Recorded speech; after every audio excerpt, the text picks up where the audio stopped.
नमस्कार. Savita smart cooking recipe मराठीमध्ये तुम्हा सर्वांचं खूप खूप स्वागत आहे. आज आपण बनवित आहोत हिरव्या लसूणचे पराठे.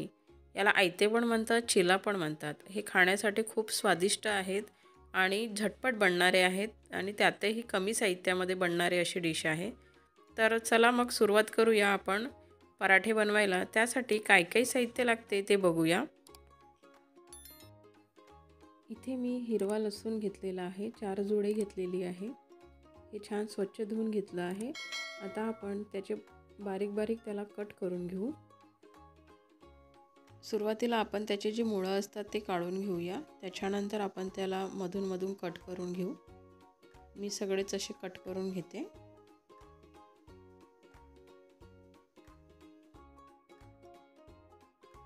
संपूर्ण लसूण बारीक करून झालेला आहे. आता आपण त्याची पेस्ट बनवून घ्यायची आहे. तर लसूण सोबतच मी मिरची आणि कोथिंबीर पण मिक्सरमधून काढून घेते आणि त्याची पेस्ट बनवून घेते. मिरची तुम्ही तुमच्या तिखट खाण्यानुसार घेऊ शकता, तुम्हाला किती तिखट हवं ते. सर्व साहित्य मी मिक्सरमधून काढून त्याची पेस्ट बनवून घेतलेली आहे. प्युरे टाईप करून घेतलेले आहे, तुम्ही बघू शकता. आता आपण यामध्ये तांदूळचं पीठ ॲड करायचं आहे. मी इथे 2 वाटी तांदूळचं पीठ घेत आहे. ते चाळणीने चाळून घेते, जेणेकरून गुठळ्या होत नाही आणि मिक्स पण लवकर होऊन जाते. तर मी इथे 2 वाटी तांदळाचं पीठ घेत आहे. हे नवीन तांदळाचं पीठ आहे, त्यामुळे ते पराठे खूप छान बनतात आणि टेस्ट पण छान लागते.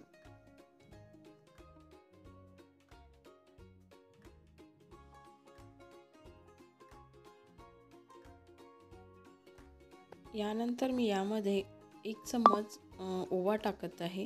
त्याच्यामुळे एक छान फ्लेवर येतो त्याला. तर इथे आम्ही ओवा टाकून घेत आहे. त्यानंतर स्वादानुसार मीठ, म्हणजेच 1 चम्मच मीठ टाकून घेत आहे. आणि आता हे मीठ टाकून झाल्याच्या नंतर आपण याला छान मिक्स करून घ्यायचं.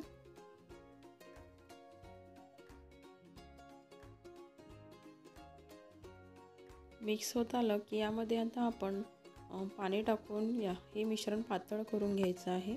तर जवळपास 1.5 ग्लास इथे पाणी टाकत आहे मी आणि हे मिश्रण पातळ करून घेते.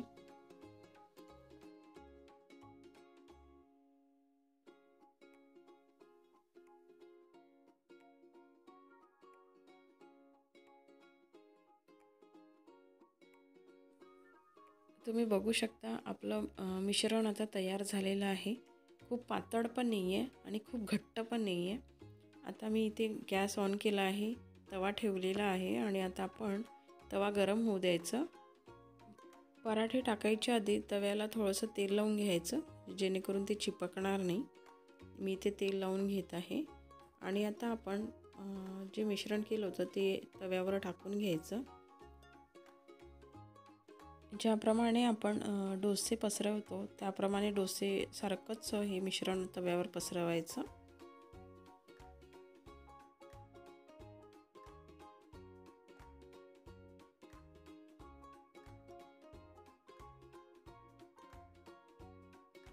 आता याला आपण थोडंसं बाजूबाजूने आणि वरून थोडंसं तेल लावून घेऊ. याला 2 मिनटं छान शिजू द्यायचं. 2 मिनटानंतर आपण आता याला पलटून घेऊ. त्या बाजूने पण आपल्याला 2 मिनटं शिजू द्यायचं आहे. तुम्ही बघू शकता इथे छान झालेलं आहे.